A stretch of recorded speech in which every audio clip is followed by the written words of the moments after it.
I guess isothermal process, ठीक है। तो वापस हम क्या कर रहे हैं, शुरू कर रहे हैं आइसोथर्मल प्रोसेस से। आइसोथर्मल प्रोसेस ऐसा है जिसमें हमारा जो टेम्परेचर है वो है कांस्टेंट। अब अगर टेम्परेचर हमने कांस्टेंट रख दिया है तो हम लिखेंगे PV is equal to NRT. Temperature constant हो गया है, नंबर ऑफ मोल्स भी कांस्टेंट रहेगा। वो तब तक कांस्टेंट रहेगा जब तक तुम गैस ऐड ना करो या गैस निकालो ना।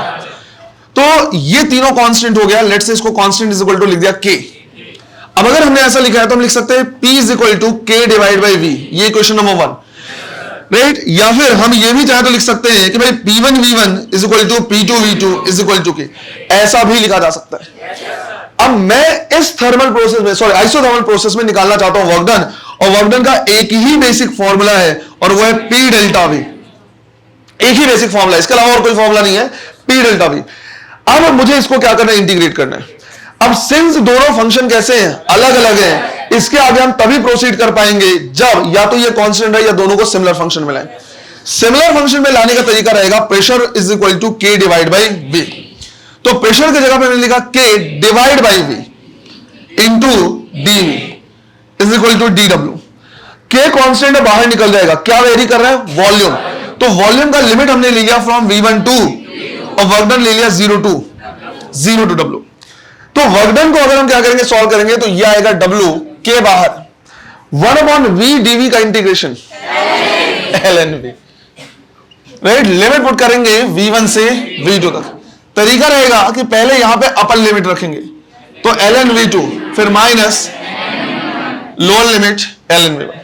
अब हमें यह भी पता होना चाहिए, दो चीजें एटलीस्ट तुमको क्या है पता होना चाहिए लॉग के बारे में, कि अगर कहीं पे ln A minus ln B लिखा हुआ है तो तुम इसको ln A बाई B लिख सकते हो। इसी के साथ साथ एक और चीज तुमको पता होना चाहिए कि कहीं पे अगर ln A लिखा हुआ है तो तुम इसको माइनस ln 1 बाई A लिख सकते हो, या कहीं पे ln 1 बाई A लिखा हुआ है तो इसको माइनस ln A के बराबर लिख सकते हो, राइट। यहां पे माइनस करके इसको रेसिप्रोकल में लिख सकते हो। ये दोनों चीजें पता होनी चाहिए। अब उसी को अगर हम यहां पे लगा दें तो हम लिख सकते हैं k ln V2 by V1। ये आ गया वर्क डन का फॉर्मूला। बट जो कांस्टेंट के हमने यहां पे लिखा हुआ है वो हमने अपने मन से माना हुआ है, राइट। हमने खुद से माना हुआ है। तो कांस्टेंट की वैल्यू हम रिप्लेस कर सकते हैं, चाहे तो P1 V1, चाहे तो P2 V2, चाहे तो nRT। अलग अलग टाइप की हमारी रिक्वायरमेंट रहेगी और अलग अलग टाइप्स हम इसको क्या करेंगे, यूज करेंगे। तो कभी हम वर्क डन को लिख देंगे P1 V1 ln V2 by V1। कभी हमारी रिक्वायरमेंट रहेगी तो हम यहां पे P2 V2 ln V by V, right.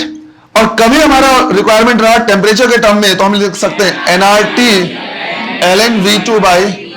अब एक चीज समझना है, ये दोनों फॉर्मूले अलग अलग नहीं है, ये दोनों फॉर्मूले अलग अलग नहीं है, सेम है, बस लिखने का तरीका अलग अलग, बस लिखने के तरीकों को बदला है। ऐसा इसलिए बोल रहा हूं कि आगे जाके हम थोड़ा सा एक फंक्शन समझेंगे, स्टेट ऑफ पाथ, वहां पे ये काम आएगा। तो ये तरीका बस अलग अलग है, फॉर्मूले क्या है, सेम है।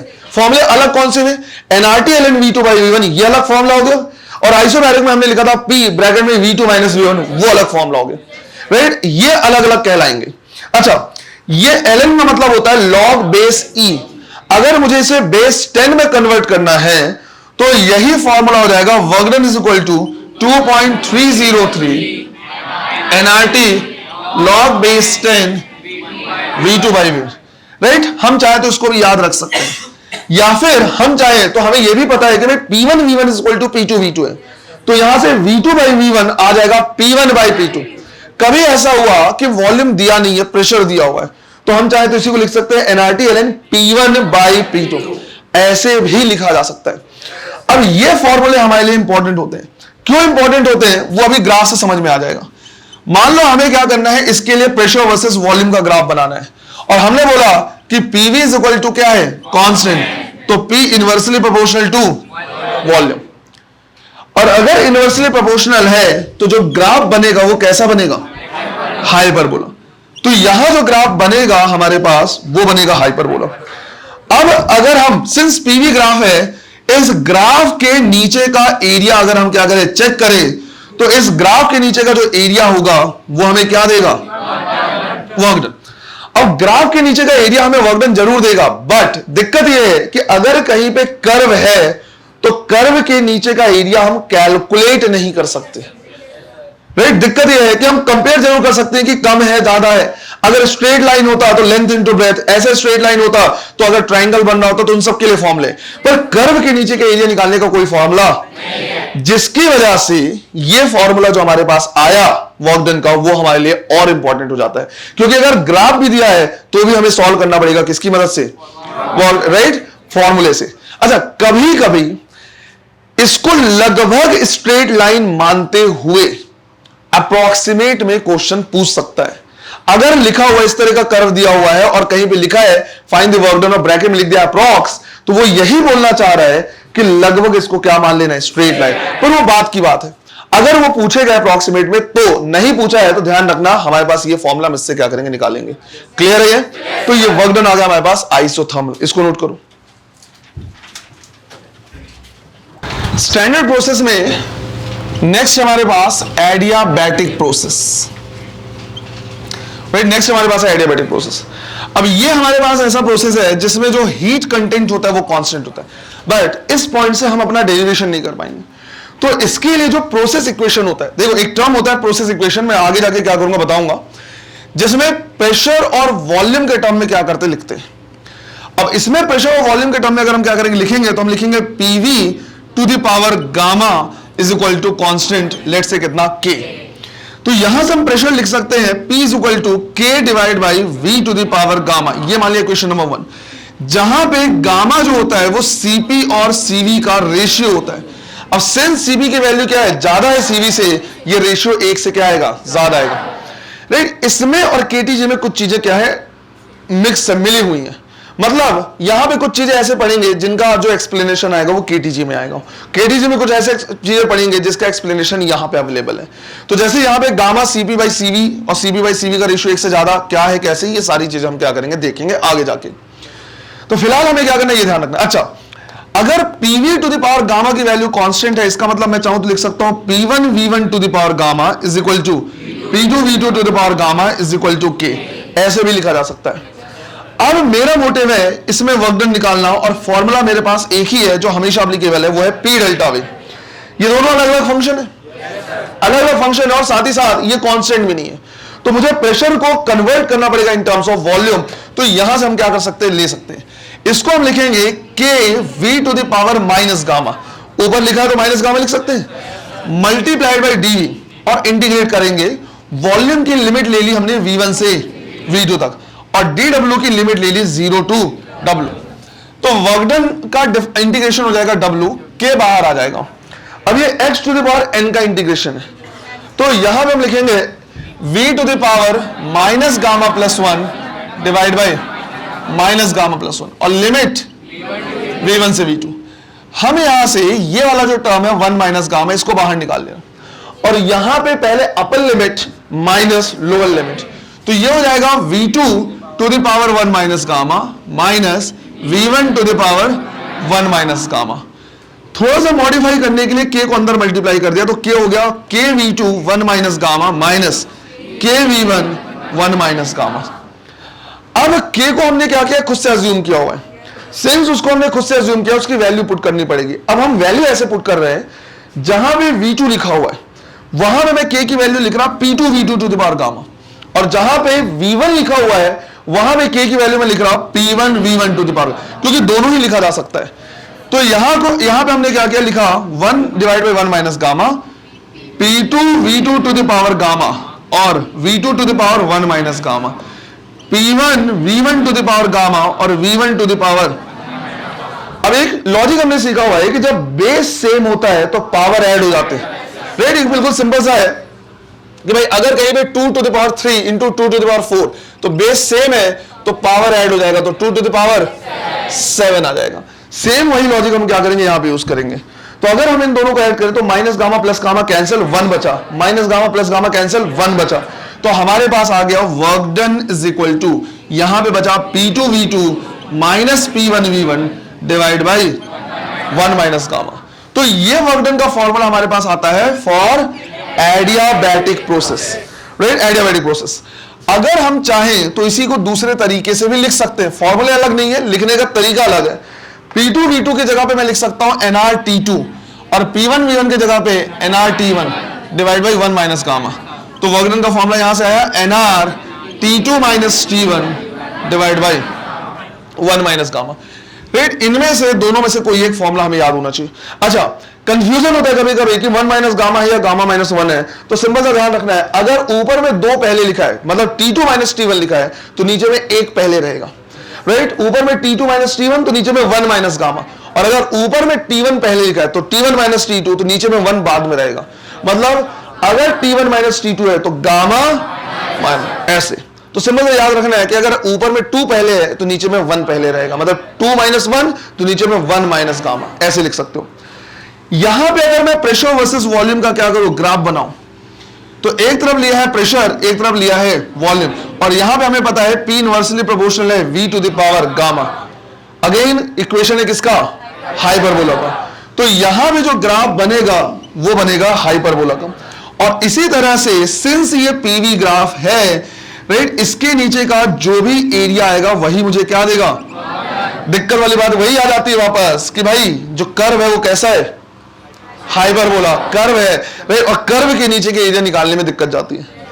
अच्छा, एक और दिक्कत, सिर्फ और सिर्फ अगर मैं एक ऐसा हाइपरबोला ग्राफ बना दूं तो इसको देख के तुम कभी भी आइडेंटिफाई नहीं कर पाओगे कि ये आइसोथर्मल के लिए है या एडियाबैटिक के लिए। सिर्फ एक कर्व को देख के नहीं बता पाएंगे, बट हाँ अगर हम इनको कंपेयर करें, एक ही में आइसोथर्मल और एडियाबैटिक बनाएं, तो कंपेयर जरूर कर सकते हैं कि कौन सा आइसोथर्मल होना चाहिए और कौन सा एडियाबैटिक होना चाहिए, वो बता सकते हैं अपन।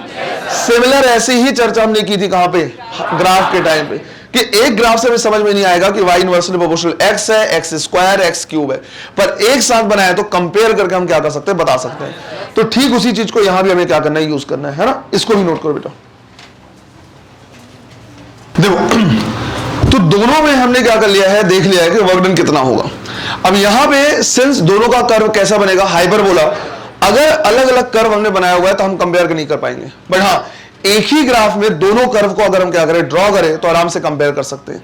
तो क्वेश्चन लिखना है, a gas is expanded, a gas is expanded, जाओ बेटा जाओ जाओ जाने दो इसको।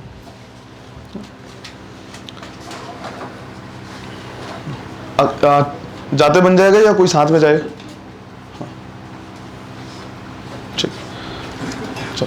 a gas is expanded from volume V1 to V2, from volume V1 to V2 once isothermally and once adiabatically, once isothermally and once adiabatically। पहला question, draw their curves in a same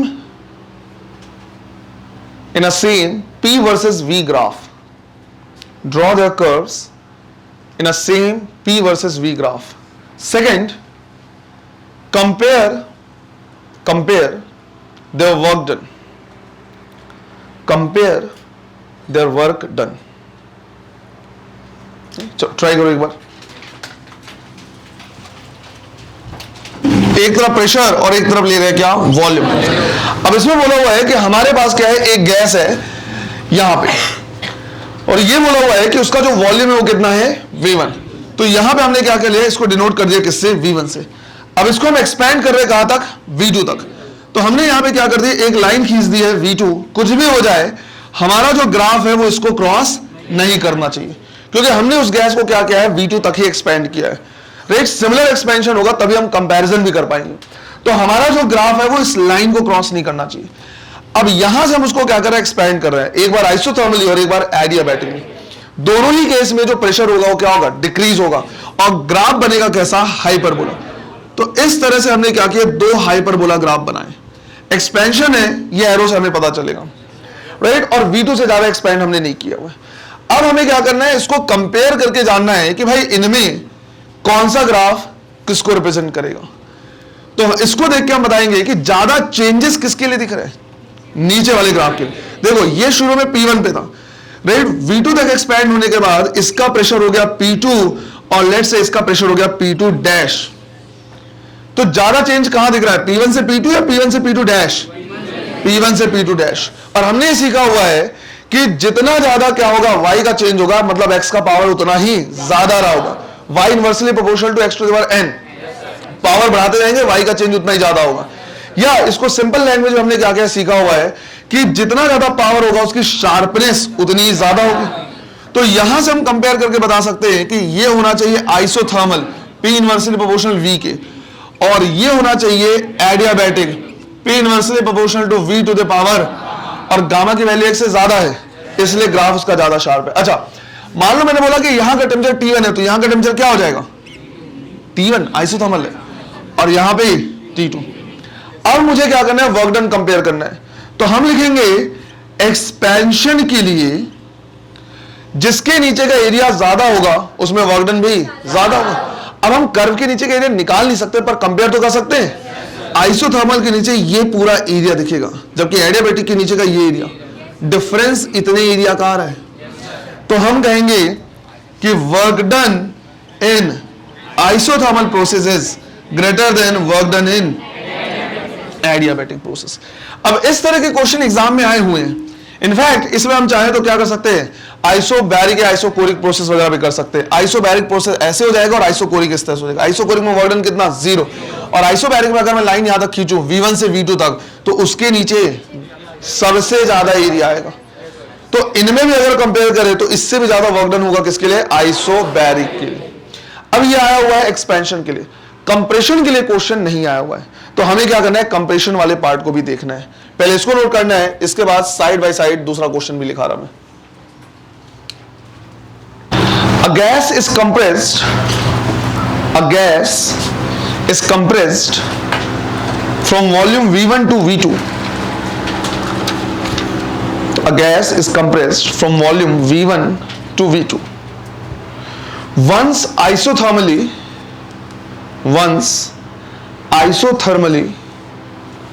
and once adiabatically.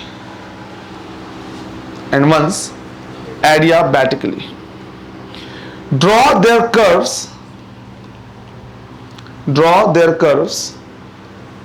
in a single PV graph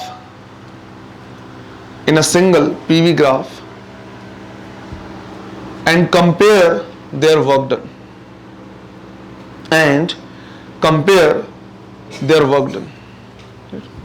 करो। क्या कर रहे हैं, उसे compress कर रहे हैं, एक तरफ प्रेशर ले लिया, एक तरफ वॉल्यूम ले लिया। अब V1 से V2 कंप्रेस कर रहे हैं, मतलब V1 इधर होना चाहिए और V2 इधर होना चाहिए।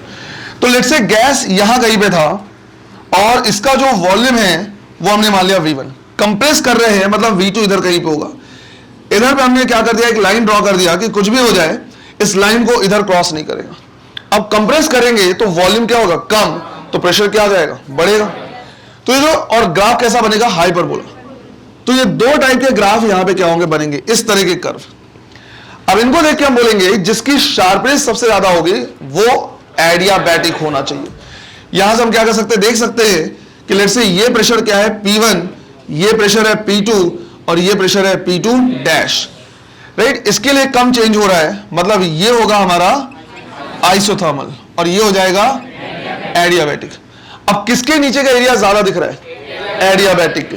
तो एडियाबैटिक के नीचे का एरिया अगर ज्यादा दिख रहा है तो हम यहां पे लिख सकते हैं क्या, during compression, right, during compression work done in adiabatic process is greater than work done in isothermal process. हो सकता है कुछ के मन में डाउट आए कि सर कंप्रेशन के टाइम पे वर्क डन तो नेगेटिव होगा, और नेगेटिव है तो ज्यादा नेगेटिव मतलब कम होना चाहिए। तो एक चीज समझना बेटा, यहां पे जो पॉजिटिव और नेगेटिव है वो एक तरीके से साइन कन्वेंशन है, राइट। वो ये बता रहा है कि वो कंप्रेशन है या एक्सपेंशन है। वर्क डन कंप्रेशन के टाइम पे भी करना पड़ेगा, वो अलग बात है कि कंप्रेशन के टाइम पे हम वर्क करेंगे और एक्सपेंशन के टाइम पे कौन करेगा, सिस्टम करेगा। लेकिन जो एरिया अंडर द ग्राफ होगा वही हमें देगा वर्क डन, और पॉजिटिव है या नेगेटिव है वो सिर्फ दो चीजों को रिफ्लेक्ट करेगा। अगर पॉजिटिव वर्क डन है मतलब हमने वर्क किया है, नेगेटिव वर्क डन है मतलब सिस्टम ने। पर सिस्टम भी कम या ज्यादा वर्क कर सकता है।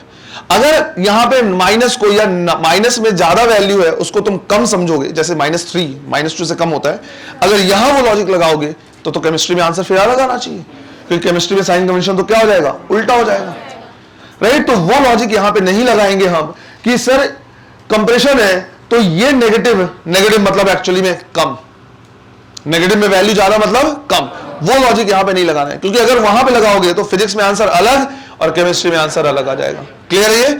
सिंपल सा क्या देखना है, एरिया अंडर द ग्राफ, और वो अगर हमें ज्यादा दिखेगा तो हम बोलेंगे वर्क डन ज्यादा है, और ये कम दिखेगा तो वर्क डन। क्लियर है ये? इसको क्या कर लेना, इसको भी लिख लेना। ये हो गए हमारे जितने भी राइट स्टैंडर्ड प्रोसेस थे वो, बट यहां पे हमें क्या करना है, साइक्लिक प्रोसेस भी देखना है ना। पहले इसको जल्दी से नोट करो फिर बता रहा।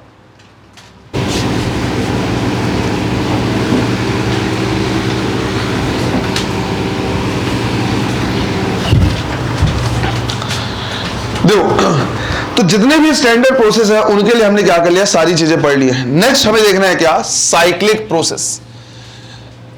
एक चीज समझना है, साइक्लिक प्रोसेस अपने आप में कोई स्टैंडर्ड या नॉन स्टैंडर्ड प्रोसेस नहीं है, राइट। अपने आप में कोई प्रोसेस नहीं है। एक से ज्यादा प्रोसेस अगर यहां पे क्या है, इन्वॉल्व है, और हम वापस से इनिशियल पॉइंट पे अगर आ जाते हैं तो प्रोसेस क्या कहलाएगा, साइक्लिक। तो साइक्लिक प्रोसेस का मतलब क्या हुआ कि अगर हम क्या करें, घूम फिर के वापस इनिशियल पॉइंट में आ जाएं तो प्रोसेस कैसा होगा, साइक्लिक होगा। रिवर्सिबल क्या है,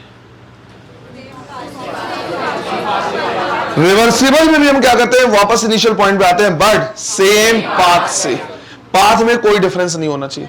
ध्यान रखना, रिवर्सिबल भी हम क्या करेंगे, पढ़ेंगे। रिवर्सिबल के लिए थोड़े से कॉम्प्लिकेटेड कंडीशंस होते हैं, थोड़ा सा ज्यादा डीप होता है।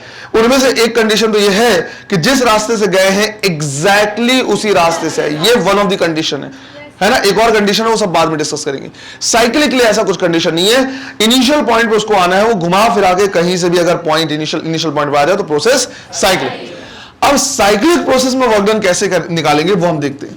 तो एग्जांपल हम देख रहे हैं with the help of graph, right. एक तरफ हमने ले लिया क्या, प्रेशर, और एक तरफ हमने ले लिया क्या, वॉल्यूम, राइट। और इसमें मान लो इस तरह का एक साइक्लिक प्रोसेस हमने कंसीडर कर लिया।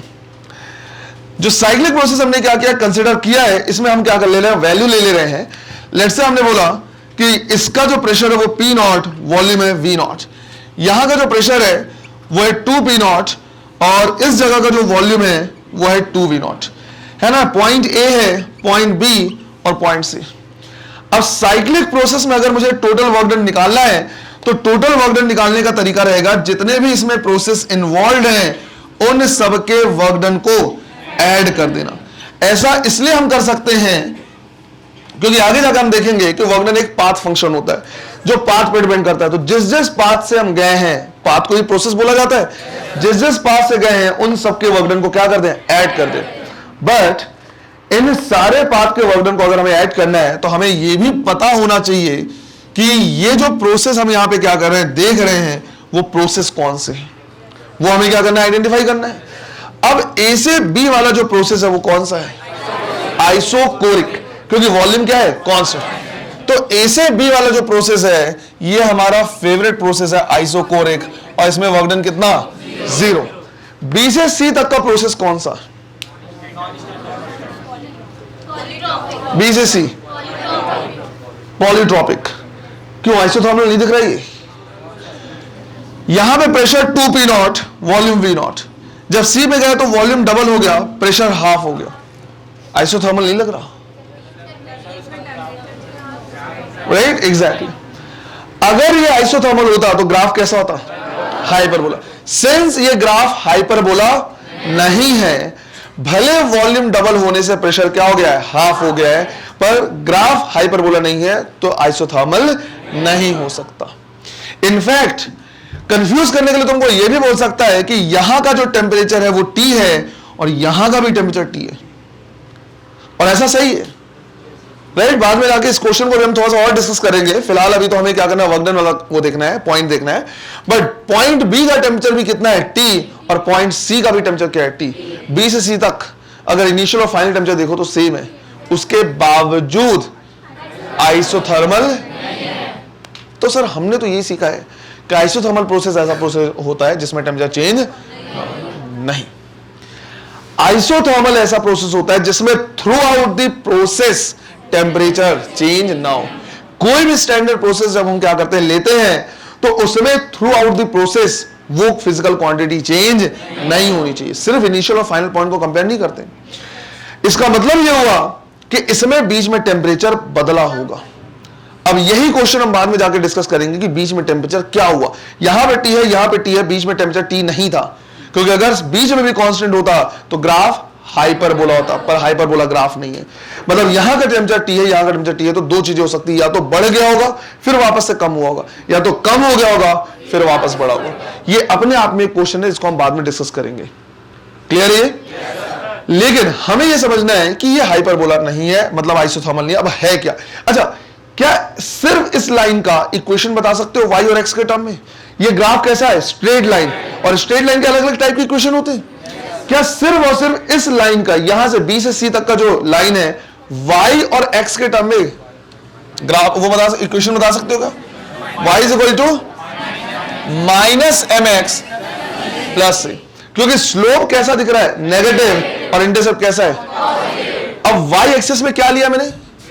Pressure is equal to some constant, और एक्स में क्या लिया है? V plus some constant. मतलब यह है कि हमारे पास कुछ ऐसा इक्वेशन आ रहा है। अब इस तरह का इक्वेशन, मान लो इंटरसेप्ट हटा भी दूं तो एक तरीके से P डायरेक्टली प्रोपोर्शनल माइनस भी आ रहा है। क्या इस तरह का कोई इक्वेशन पढ़ा है तुमने? मतलब यह है कि जिस रास्ते से तुम जा रहे हो उसके लिए जो इक्वेशन है, क्या वो जाना पहचाना आ रहा है? जाना पहचाना रास्ता नहीं है, और जाना पहचाना रास्ता नहीं है, इसका मतलब है कैसा रास्ता? ये पॉलीट्रॉपिक, राइट? ये हो गया पॉलीट्रॉपिक प्रोसेस, क्योंकि ये जो इस इक्वेशन को क्या कर रहा है, फॉलो कर रहा है, वो हमने नहीं पढ़ा हुआ है, वो हमने नहीं पढ़ा हुआ है। और रास्ते कई हो सकते हैं, कुछ के बारे में हमें पता है, वो हो गए स्टैंडर्ड, जिनके बारे में नहीं पता वो नॉन स्टैंडर्ड या पॉलीट्रॉपिक। तो यार पॉलीट्रॉपिक आ गया। अब इसका वर्क डन कैसे निकालेंगे? Area under the graph. एक पी डेल्टा वी का इंटीग्रेशन और एक एरिया अंडर द ग्राफ जो होगा प्रेशर वर्सेस वॉल्यूम में, वो सबके लिए क्या है? एप्लीकेबल। तो इस लाइन के नीचे का पूरा जो एरिया होगा वो इसका वर्क डन क्या करेगा? दे देगा। फिर बचा सी से ए, आइसोबैरिक, राइट? ये प्रोसेस हो गया हमारा आइसोबैरिक, सिंपल सा है। अब यहां पे अगर हम क्या करें, देखें तो हम निकालेंगे work done is equal to A से बी तक, तो आइसोकोरिक हो गया कितना? 0। पॉलीट्रॉपिक, इसके नीचे का पूरा एरिया, ये पूरा स्ट्रक्चर कैसा दिख रहा है? ट्रेपेजियम। जिनको नहीं समझ में आ रहा है, एक रेक्टेंगल और ट्रायंगल के एरिया को तुम ऐड करके देख लेना। मैं डायरेक्ट क्या कर रहा निकाल रहा है, ट्रेपेजियम का एरिया होता है half sum of parallel side. तो ये दोनों साइड पैरेलल है, इसकी लेंथ कितनी है? 2p0, इसकी लेंथ p0, तो sum of parallel side 2p0 plus p0 multiplied by height या डिस्टेंस बिटवीन पैरेलल साइड बोल रहा हूं, तो यहां से लेकर यहां तक का डिस्टेंस कितना है? v0। ये हो गया, राइट? प्लस बी से सी से ए, आइसोबैरिक, क्या लिखते हैं? PV2 minus V1। V2 कौन सा है? V0। इस एरो से पता चलेगा कि ये फाइनल है और ये इनिशियल है, तो V0 माइनस 2V0। ये हमारे पास आएगा 3P0 V0 बाई 2, और वो आएगा माइनस P0 V0। 3/2 मतलब 1.5, 1.5 माइनस 1 मतलब 0.5 बचा। तो वर्क डन जो आ रहा है वो आ रहा है हाफ P0 V0। और पता है हाफ P0 V0 क्या है? इस ट्रायंगल का एरिया, और इसे हम बोलते हैं area enclosed inside the graph, PV graph. तो जो भी इस साइक्लिक प्रोसेस के अंदर में जो इनक्लोज्ड एरिया है वही वर्क डन आ रहा है। तो बेसिकली हमारा कंक्लूजन सीधा सीधा निकल गया कि work done in a cyclic process is equal to area enclosed inside the PV graph बोल सकते हैं। और ऐसे हम क्या कर सकते हैं? हमेशा निकाल सकते हैं। तो अगर हमें यह पता चल गया कि भाई सीधा सीधा हम area enclosed inside the PV graph निकाल सकते हैं, तो क्या अब इसकी जरूरत पड़ेगी कि इंडिविजुअल स्टेप्स को ऐड करें? तुम यार रह जाओगे, बेसिक बेसिक ही रहेगा बेटा, इसकी जरूरत तो पड़ेगी पड़ेगी। वो तो हमारा एक तरीके का क्या हो गया, इसको सॉल्व करके हमने फाइनल रिजल्ट निकाल लिया, पर ये तो बेसिक है, इसकी भी जरूरत पड़ेगी, है ना? वो अभी एग्जांपल्स लेंगे तो उससे समझ में आ जाएगा। बट हाँ, एक कंक्लूजन निकल गया, area enclosed inside the graph से हम क्या कर सकते हैं? निकाल सकते हैं, है ना? चलो इसको लिखो।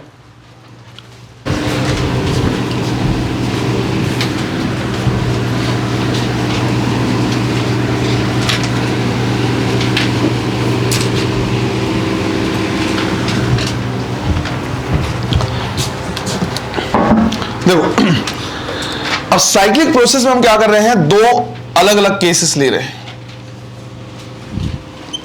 राइट, दो अलग अलग केसेस ले रहे हैं। पहले केस में हमने क्या किया है, एक साइक्लिक प्रोसेस लिया हुआ है, लेकिन ये है हमारे पास कैसा, क्लॉकवाइज। इसी तरह से सेकंड केस में हम क्या कर रहे हैं, यहां पे दे रहे हैं, इसमें भी जो प्रोसेस है वो प्रेशर वर्सेस वॉल्यूम का ही है, प्रोसेस साइक्लिक है, बिल्कुल सिंपल, लेकिन ये है एंटी क्लॉकवाइज। अगर हम इसमें वैल्यू को क्या करें, चेक करें, तो वैल्यू हमने बिल्कुल सिमिलर दिया है, P naught V naught, right, ये दे दिया है 2 पी नॉट और ये दे दिया है 2 वी नॉट, राइट, ये है ए बी सी और डी, बिल्कुल सिमिलर वैल्यूज हमने क्या की, यहां भी पुट किए। ये पी नॉट हो गया, वी नॉट हो गया, ये 2 पी नॉट और ये 2 वी नॉट, ये ए है, बी सी और डी। अब अगर हम सिर्फ और सिर्फ जितना लॉजिक हमने क्या क्या पढ़ा हुआ है उसके हिसाब से देखें, तो जो वर्क डन होगा वो area enclosed inside the graph आएगा। अब दोनों ही केस में area enclosed inside the graph तो क्या आएगा, सेम आएगा, लेकिन हमें पता है एक क्लॉकवाइज और दूसरा कैसा है, एंटी, मतलब कुछ ना कुछ डिफरेंस भी होना चाहिए। अब वो क्या डिफरेंस आएगा वो हमें क्या करना है, देखना है। तो वो डिफरेंस को निकालने के लिए वापस से हमको क्या करना पड़ेगा, इंडिविजुअल स्टेप्स को लिख के सॉल्व करना पड़ेगा, उससे हमें समझ में आ जाएगा कि दोनों में बेसिक डिफरेंस क्या है ना। तो एक बार क्या करना है, दोनों में वर्क डन निकालना है, वैल्यू दिया हुआ है, दोनों ही केसेस में जो वर्क डन होगा वो कितना होगा। मुझे पता है तुमने केमिस्ट्री में याद किया हुआ है, कोई दिक्कत नहीं है, यहां पे निकाल के चेक करो एक बार। दूसरे में नेगेटिव, राइट, तो बिल्कुल सिंपल सा है कि इसमें अगर हमें वर्क डन निकालना है तो हम जितने भी प्रोसेस है, work done in A B, work done in B C, work done in C D और work done in D A, सबको क्या कर देंगे, ऐड कर देंगे। अरे कोई ऐसा जिनका आंसर 0 आ जा रहा है, राइट, जिनका आंसर 0 आ रहा है, बेटा तुमने जब यहां से बी से सी क्या किया है, लिखा है आइसोबैरिक, तो तुमने फॉर्मूला लिख दिया PV2 - V1। PV2 - V1 होता है, लेकिन यह भी ध्यान रखना किस प्रेशर पे हो रहा है, तो बी से सी का प्रोसेस 2 P नॉट पे हो रहा है, तो जहां पे तुमने P लिखा हुआ है वहां पे क्या लेके चलना है, 2 P नॉट, वो नहीं लिखा है तुमने इसलिए वो 0 आ जा रहा है। अच्छा, इन सब में अगर मैं देखूं तो भैया ए से बी वाला प्रोसेस कौन सा है, आइसोकोरिक, तो ये वर्क डन हो गया कितना, 0, ये आइसोबैरिक, फिर सी से डी आइसोकोरिक 0 और डी से ए आइसोबैरिक। अब आइसोबैरिक का सिंपल सा फॉर्मूला होता है किस प्रेशर पे हो रहा है, तो बी से सी कितने प्रेशर पे हो रहा है, 2P, तो हम लिखेंगे 2 P नॉट V2 - V1, ये हो जाएगा V2 - V1। डी से ए कौन से प्रेशर पे, P नॉट पे, तो P नॉट V2 - V1, तो ये आ रहा है 2 P नॉट V नॉट और ये माइनस में P नॉट V नॉट, तो वर्क डन हमारे पास आ रहा है P नॉट V नॉट के इक्वल, प्लस आ रहा है, क्या बोलेंगे, work done by the system, तो ये हम लिखेंगे work done by this system. इसी तरह से इसमें अगर हम क्या करें, वर्क डन निकाले, तो work done in A B plus work done in B C plus work done in C D plus work done in D A. अब इसमें दो प्रोसेस बी से सी और डी से ए आइसोकोरिक है, तो बी से सी और डी से ए आइसोकोरिक होने की वजह से वर्क डन कितना हो जाएगा, 0, राइट। बचा ए से बी, तो ए से बी आइसोबैरिक एक्सपेंशन है, P नॉट V2 - V1 और C से D 2 P not V2 - V1, तो ये आ रहा है P नॉट V नॉट और इधर आएगा -2 P नॉट V नॉट, तो वर्क डन आ जा रहा है हमारे पास -P not V not. Work done minus में आ रहा है, इसका मतलब है work done on the system, तो इसे लिखेंगे work done on this system. अब हमें यह भी समझ में आ गया कि आंसर तो क्या आएगा, area enclosed inside the graph ही आएगा, लेकिन उनके साइन अलग अलग आएंगे, और वो भी हम क्या कर सकते हैं, ध्यान रख सकते हैं कि वो क्लॉकवाइज साइक्लिक प्रोसेस है या एंटी क्लॉकवाइज। और यहां पे अगेन साइन कन्वेंशन को याद कराने की जरूरत नहीं कि क्लॉकवाइज को प्लस लेना है या माइनस लेना है, सॉल्व ही करने पे कैसा आ जा रहा है, पॉजिटिव, और सॉल्व करने से खुद कैसा आ रहा है, नेगेटिव, राइट। केमिस्ट्री में जस्ट उल्टा कर देना, और वही तुमने पढ़ा भी हुआ है, राइट, केमिस्ट्री में जस्ट उल्टा पढ़ा हुआ है। तो यहां पे साइन कन्वेंशन याद रखने की जरूरत नहीं, तुम सॉल्व करोगे, प्रॉपर तरीके से सॉल्व करोगे, वो आंसर विद साइन ही आएगा, right.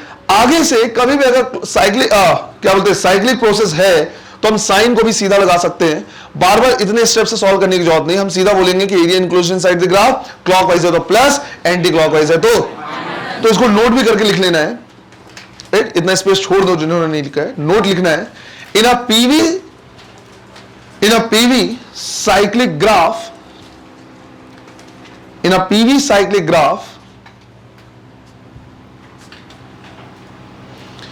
if the process is clockwise,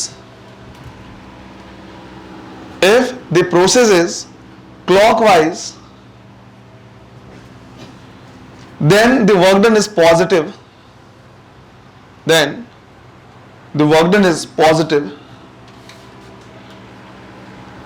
And if the process is anti-clockwise,